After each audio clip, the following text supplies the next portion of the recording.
What is going on, everyone? Welcome back to TTP Sports, and before we get into this Flyers loss over the Tampa Bay Lightning tonight, the most important thing you can do is hit that subscribe button. I will greatly appreciate that. So if you're a new viewer to the channel looking for all the latest Philadelphia sports recaps, news, and events, this is the channel that you definitely hit that sub button for. It's a great time or a very miserable time depending on the outcome. And if you're a long-time viewer, I am very grateful for that. You being here for a long time. Also, I do think you're crazy at the same time, but still very grateful nonetheless. Let's continue to grow this channel together, get it over that 400 subs, and continue to move on from there. So getting into the business tonight, the Flyers get shut out by the Tampa Bay Lightning in the first set of this back-to-back in the state of Florida. The Flyers will play in under 24 hours tomorrow night against another tough team in the Florida Panthers. So Flyers get their first test here today. Even though they played Tampa Bay last week, they lost in the shootout, got the point in that one.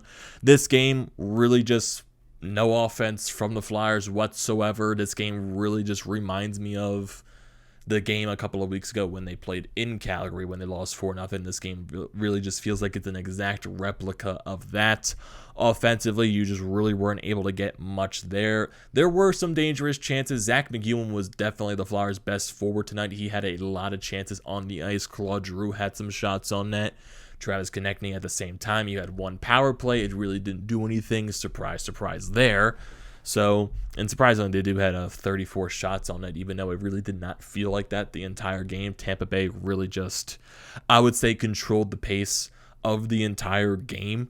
When they got that first goal early in the game, they were pacing it early. The fourth line for them was actually really gunning it. They were having the Flyers in their own zone for a while. They win a face-off early. You get Zach Bogosian clapping one from the point, screened by Carter, or a screen on Carter Hart by Nick Seeler out of all people, and that makes it an early 1-0 Tampa Bay lead. But I did feel like the Flyers got their legs going a little bit better in the first period. I thought the first period was more evenly paced than at the start of it. They do get a power play. The Flyers getting their chances. Giroux gets his chances. Konechny gets his chances. McEwen gets his chances. And you get that power play late. You earn that power play. Delayed the game on Mikhail Sergachev.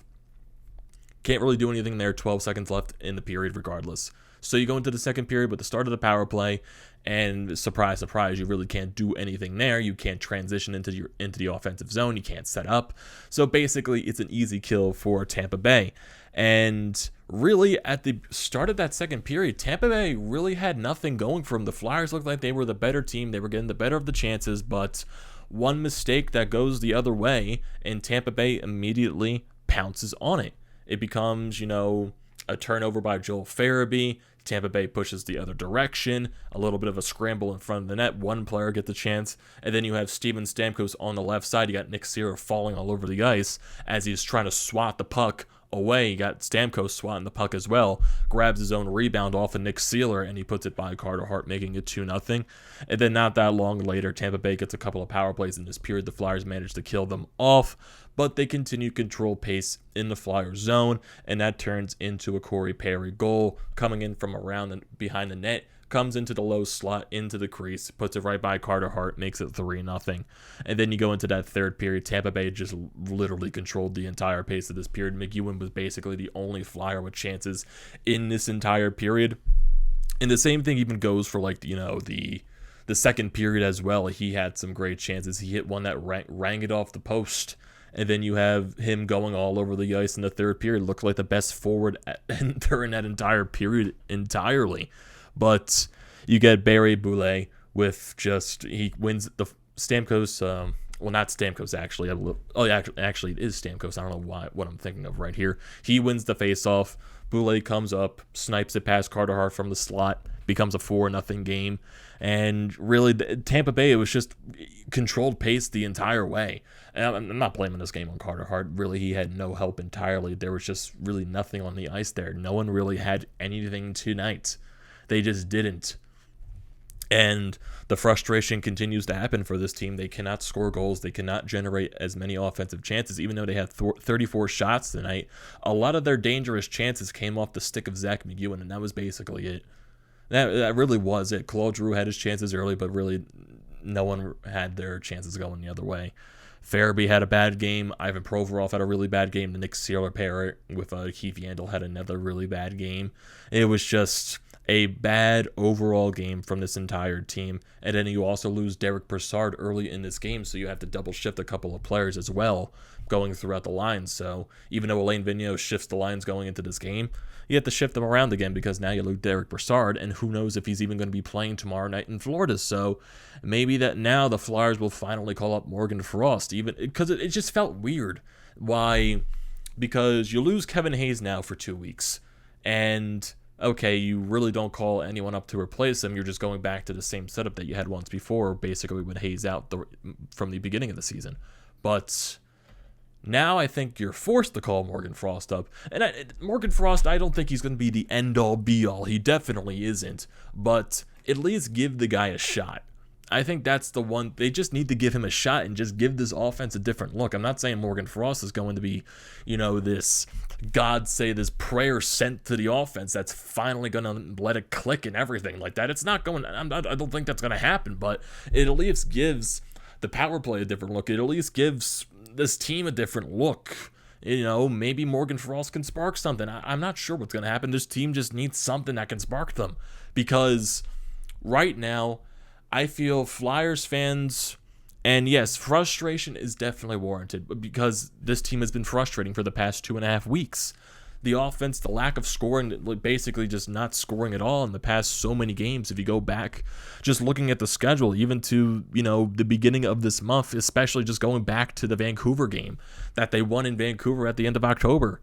2 goals for against Vancouver, shut out by Calgary, 3 goals for against Arizona, 2 goals against Pittsburgh, 2 goals against Washington, shut out against Toronto, 2 goals against Carolina, 2 goals against Dallas, 2 goals against Calgary, 3 goals against Tampa Bay, 2 goals against Boston, and shut out once again tonight.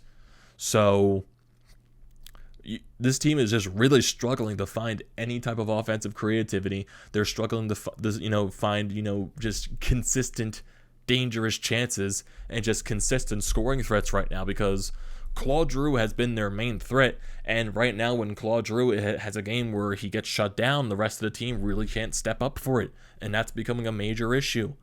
Joel Farabee, he's been struggling ever since the beginning of the season, and yes, the frustration with Joel Farabee is definitely warranted, but I feel it's also very unfair to judge harshly of a 21-year-old player who is really just starting his NHL career. I know he had a fantastic year last year, scoring 20-plus goals in a shortened season. He had a really decent rookie year as well, but I still think it's a little bit unfair just because he is a 21-year-old in the National Hockey League.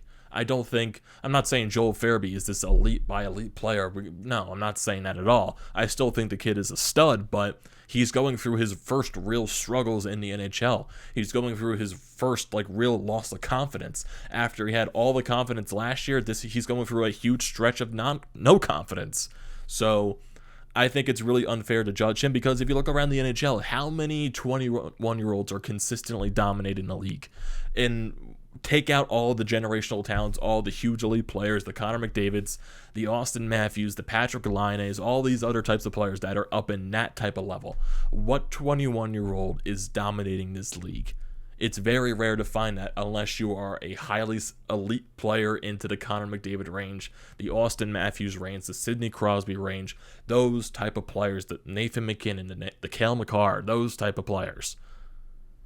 It's hard to find. I know people are going back to Cale Makar. We should have drafted Cale Makar. That's a whole nother story. But yeah, the frustration is warranted. I get that. But I do think fans at the same time are very irrational with their frustration, because the automatic conclusion comes to, this team is not good. This team sucks. It's the same old Flyers. And that is where I disagree with that, because I'm going to stand by this. This is not the same old Flyers. This team is different. They play with a different style. They're struggling to score right now. And right now, when you are down, and this is definitely really affecting this team right now, because they've been through a long stretch without their number 2 center and their number 1 defenseman in Kevin Hayes and Ryan Ellis. Yes, they were very successful without these guys at the beginning of the year, but eventually, in the long run, that is going to hurt your team. And it's doing that right now. Kevin Hayes, yeah, he's not the most dynamic offensive player in the world, but he gives your center depth balance. Ryan Ellis, he is a comfort guy for the defense. He is that veteran guy. He's a number one defenseman in this league, and he's a guy that can settle things down. He knows how to clear the puck out. He knows how to execute, the breakouts. He can calm down Ivan Provorov, let him play his game, and also Ellis can help contribute on the power play. And going back to the breakouts, maybe he can help guys like Travis Konechny easily get the puck out. Guys like JVR, maybe he can help these guys, like all of these guys out. I'm not saying it all ties to Kevin Hayes and Ryan Ellis being out of the lineup, but it's definitely a major factor. People cannot forget this. You can't just lose that ability and say this team automatically is terrible and they are the same old Flyers, because that is not the reason. This team is different. They are in a huge struggle right now to score, and they're missing their number 2 center and number 1 defenseman. That is a huge factor into this. I understand Travis Konechny is struggling. Joel Farabee is struggling. JVR has been struggling since the beginning of the year. Oscar Lindblom hasn't scored at all yet. He has 1 point this entire year. I get that. I don't think Travis Konechny should be playing on the third line with a Scott Laughton and a JVR or an Oscar Lindblom or a Max Willman, for instance, tonight. I don't think TK should be playing down there. He should be playing on a first line with guys like Sean Couturier and Claude Giroux, some guys that are going to bring out the best of his abilities, even with a guy like a Cam Atkinson. And yeah, Cam Atkinson hasn't been as hot as he was since the beginning of the season when he was scoring all those goals. He's definitely gone quiet. There's reasons to why this team is struggling so far. I don't think it's because, this team is absolutely putrid, they are terrible. No, I don't believe that whatsoever. I still think the defense is way better, even though we're seeing so many lapses from Keith Yandel and Nick Seeler. But at the end of the day, it's Keith Yandel and Nick Seeler. Keith Yandel is a 6th-pairing defenseman in this league. He's a 6th defenseman in this league who can quarterback a power play. I don't know why people expect so much from him. And Nick Seeler, he is your average 7th or 8th defenseman on every team that is being forced to play every night. Of course, you're going to see the flaws in that. It's ideal. Yeah, maybe it is time to, Morgan Frost needs to be called up at this point, especially when you don't have Derek Brassard.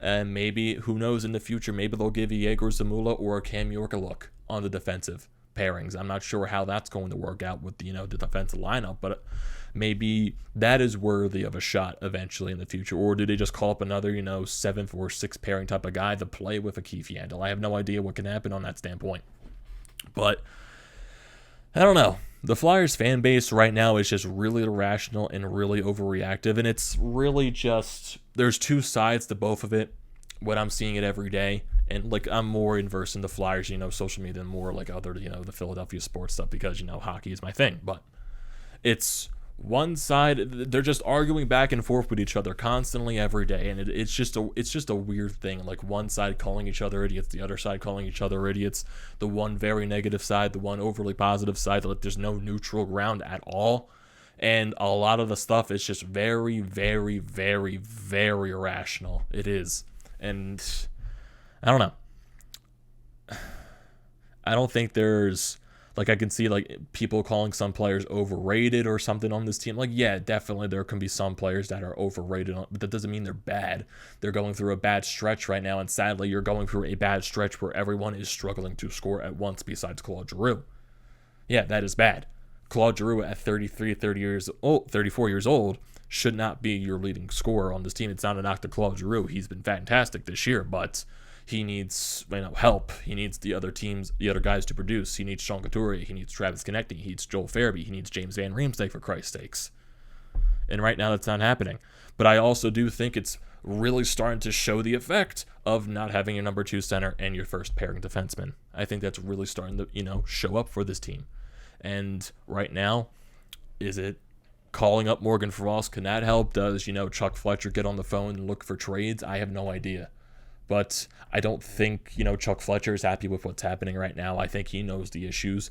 But if you're looking at trading for these big pieces, no one in the NHL this early in the season is going to be trading, big names on their teams. I just don't see that happening. That's more of a trade deadline thing, closer to the trade deadline type of thing. I don't see that happening right now, but you never know. You definitely never know. I know a Jack Eichel situation. That was a different situation entirely. He wanted out of Buffalo. So that was going to happen eventually, but I don't know. It is frustrating. I get it. But I think irrational fault right now is probably not the right thing to go with. I think you have to look at what this team is losing right now and what they're lacking of. They're lacking their number 2 center and number 1 defenseman. And I think that's right now the major issue that is hindering this team. And yes, the lack of dynamic scoring, that's definitely one of the major losses as well. But I think the number 2 center and the number 1 defenseman are really top of the list right there. And I think that's what's really starting to hinder this team. So, what are your guys' thoughts and opinions? If you disagree with me, if you agree with me, I want to hear all of those thoughts down in the comment section below. Everyone here is entitled to their own opinion, so I definitely want to hear those. So do not forget to leave those in the comment section down below. Do not forget to drop your own like. Well, drop a like and drop your own like on this video. What the hell am I saying? Drop a like on this video. And also don't forget to check out the Painted Lines, which I'm a part of. The links are down in the description below. And also do not forget to check out BrodesMedia, the Flyer.pod merch website, and also Flyers Nitty Gritty. All that good stuff is down in the description below.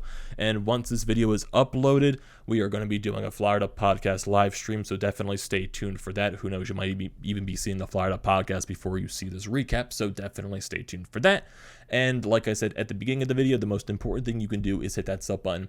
I will greatly appreciate that, and I will see you next time.